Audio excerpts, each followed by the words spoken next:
November 5 is around the corner. After an eventful campaign, voters are casting early ballots. Ad spending is running hot. Financial pledges are coming in thick and fast, and the political campaigns are becoming increasingly confrontational.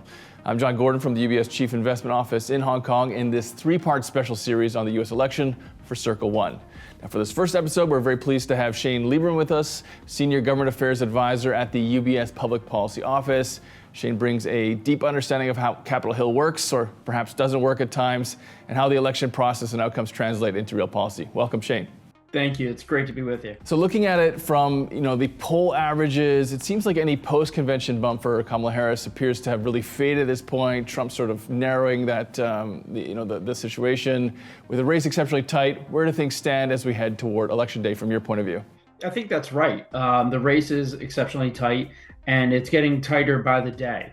I think when you take a look at the landscape, there are 7 states that are going to decide this election. Here in the U.S., we don't decide by popular vote. It's electoral college, and every state is assigned how many electoral votes it's worth. And the first person to 270 electoral votes wins. For example, of the 7 swing states, Pennsylvania has 19 electoral votes. Of those swing states, it is the biggest prize, if you will, because it has the most electoral votes at stake.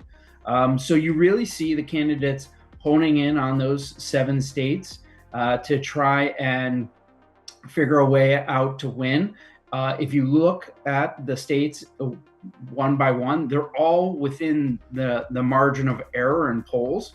So which means, while Trump may be up in polls in North Carolina, Georgia, and Arizona, they're so close that Harris can win, and vice versa, where Harris may be up in polls in Wisconsin and Michigan, Trump could easily win.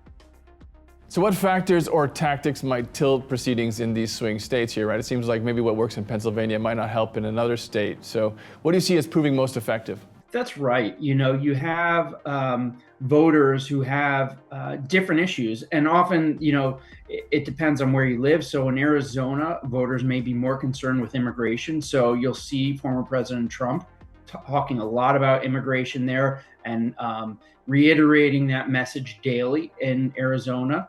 And I think it's resonating in Arizona for him. However, to your point, where inflation may be more the top of mind to voters in Pennsylvania or Michigan. So you're seeing both campaigns try to target their message to the voters, and hoping that that targeted message will resonate with the voters that they're specifically targeting. At the same time, we hear some of the more charged campaign attack lines as well, right? So is that more about bringing out the base and the overall turnout? Yeah, absolutely. I think to your point of turnout, that's key here.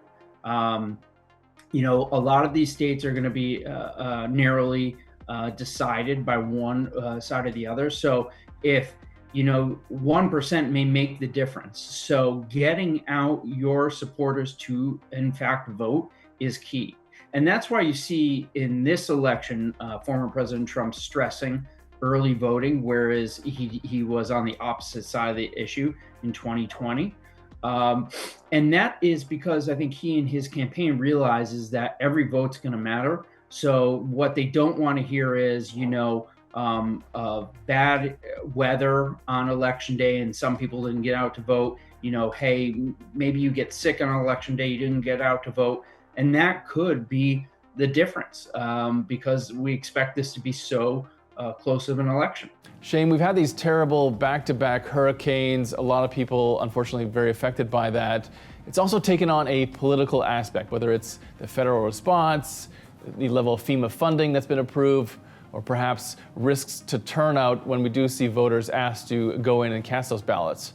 So what risks or unknowns are you watching that might jolt the campaign in down ballot races at the last minute? Is the hurricane itself, for example, a game changer? I don't think the hurricanes are going to be a huge impact, maybe in some of the more impacted areas, like Florida, Georgia, North Carolina. But outside of that, I think it's more fodder that just gives the base something to be riled up about. So when we're talking about the base, we're likely talking about people who are going to vote for their party regardless. Right. I think the bigger impact may be targeted towards those states and maybe some narrow elections where quite frankly, voters may be so impacted by the hurricane that, getting their house rebuilt takes priority over voting. So them missing a vote could be consequential. And one thing that we're starting to hear now is that perhaps November 5th might not deliver a definitive result. Certainly Wall Street trying to model out what that outcome might look like. We could see a flurry of legal challenges in some of these really tight states. So how are both parties positioning for a potential contested result? How might that play out? Would it be sort of a multi-day thing, a multi-week thing? And what are the potential ripple-on effects if this does happen? That's a great point. And the positioning has already started. Legal challenges have already been filed, and for more are being prepared. So legal challenges will be a part of this election, especially after Election Day. When you look back historically, in even just recent history in 2020, it took Pennsylvania until Friday to declare a winner. And Pennsylvania has a little bit of a unique system where they don't start counting their mail-in ballots until the polls are closed on election night. And so that's going to take time if it's a narrow election for them to declare a winner. So I think we're likely headed towards a scenario where it may take a few days to decide this election. And Pennsylvania is not the only state. Wisconsin is similar, and that's going to be one of the swing states. I would also note that for the control of the House of Representatives, New York has, in recent history, taken a while to decide to declare the winner in narrow races. And I think that could be true again. And so if it comes down to those few seats in New York to decide who controls the House of Representatives, we could be waiting days or weeks for a definitive outcome to be announced. Yeah, and I can imagine if we have a big delay in one state, we could see more challenges, get more time given for challenges in other states. All right, great insight, Shane. Thanks so much for breaking that all down for us and for taking the time. Thanks for having me. All right, more to come as part of this U.S. election series right here on Circle One, including a look at the geopolitical implications and also how this may impact global portfolios. So we'll see you in the next episode.